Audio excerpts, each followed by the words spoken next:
And Fox Sports News presenter Jim Callanan joins us now. The T20 World Cup is headline news for a different reason today. Yeah, a couple of big games today, Laura, but it was the first one which has become the talking point. West Indies, South Africa, big for a couple of reasons. Both needed a win to right their campaigns after both suffered first-up losses. But the biggest talking point came literally before the match was even played, because came the shock news. South African star keeper-batsman Quinton de Kock pulled out for personal reasons. Now, in short, it was about a directive made to the entire Proteas side from their cricket board on the day of the game that they all had to make a unified stance on social equality and take a knee before the match. Now, previous to this, Cricket South Africa had asked their players to use one of three options: take a knee, raise a fist, or stand respectfully with hands behind the back. And that's the option that de Kock had chose a few days ago when they'd played Australia. But that wasn't good enough for the Cricket South Africa board in hindsight. Once they saw what happened a few days ago, they decided that the entire team had to be unified and made that directive. Now, on the way to the match, this was informed of the players.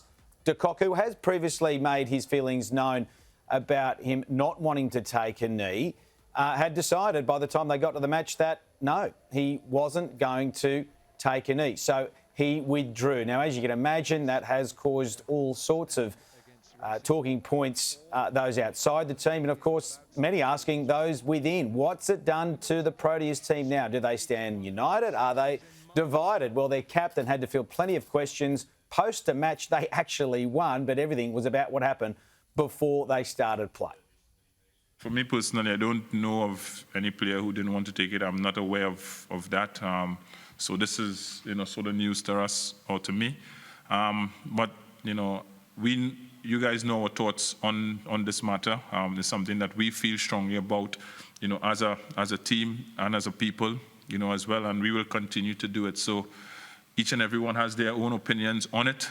But as I've always said, once you're educated and you understand, we will understand you doing it. But I think education sort of is the key, and we don't want anyone doing it for us in solitude or feel sorry, for us. So I'm not aware of which individual you speak about, but I guess afterwards someone will, increase my knowledge capacity on what actually transpired.